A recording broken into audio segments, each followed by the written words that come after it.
Hello everyone, Relgan here with a ZvZ replay, and today we're having a look at the good old 13-12 against a 12 pool that I played against this barcode GM Zerg. And as we all know, a 12 pool works in a way that you go up to 14 drones, build an overlord, 10 zerglings, build a hatchery. Well, a 13-12 also goes up to 14 drones, excuse me. And then usually follows it up with a queen, some lings, a baneling nest, and tries to hit the ling baneling timing. The 12 pool is a little bit quicker. I had the production tab off, excuse me. 12 pool is a little bit quicker, has a little bit more lings early on. The queen is a little bit faster as well. He has not quite started his yet. And of course I do have a natural while he has none.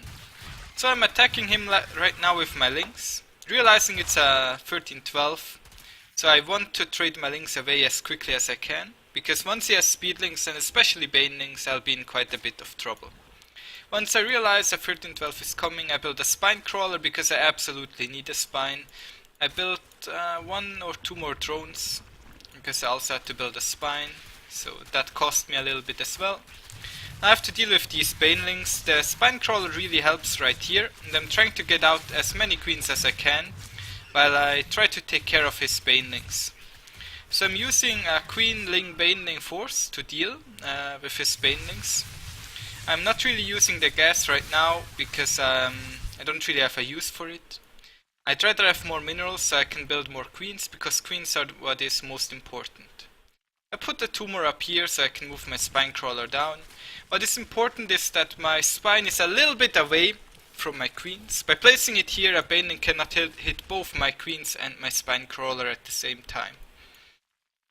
The 13-12 player will continuously build lings and banelings, has two drones on the gas, and I am trying to survive right here.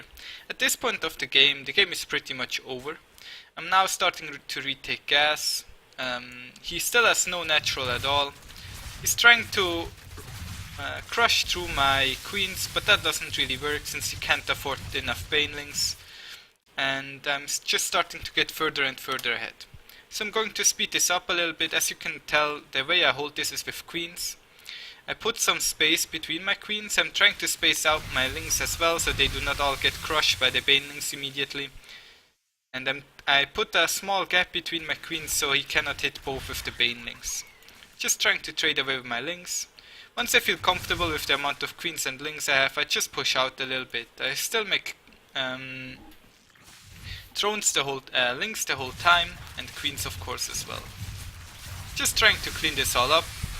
Once everything is cleaned up, I'm ready to go for my push. Of course I will try to wall off the natural so I can block it off with one queen. I went for a baneling nest. A roach warren is also on the way for me, right here. So now I can block this off and he can no longer pressure on through.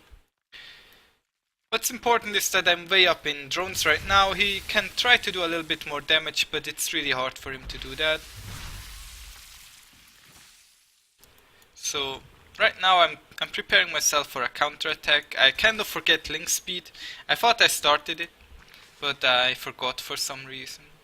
I'm trying to hit a good timing with a lot of roaches. I'm moving out with my queens to try and kill this overlord, because without an overlord he can of course not see where my units or when I try to attack him. I have some banelings at home, so dealing with his lings and banelings is no problem. Need to be careful that I do not get crushed by banelings right there. And then I move out with my roaches across the map right here. He's going for roaches of his own, the +1 missile upgrade, but he simply does not have enough. My queens come to help as well, land some transfuses, and that is it. That is how I hold a 13-12 when I go for a 12 pool. Thank you all for watching. I'll see you guys tomorrow. Bye!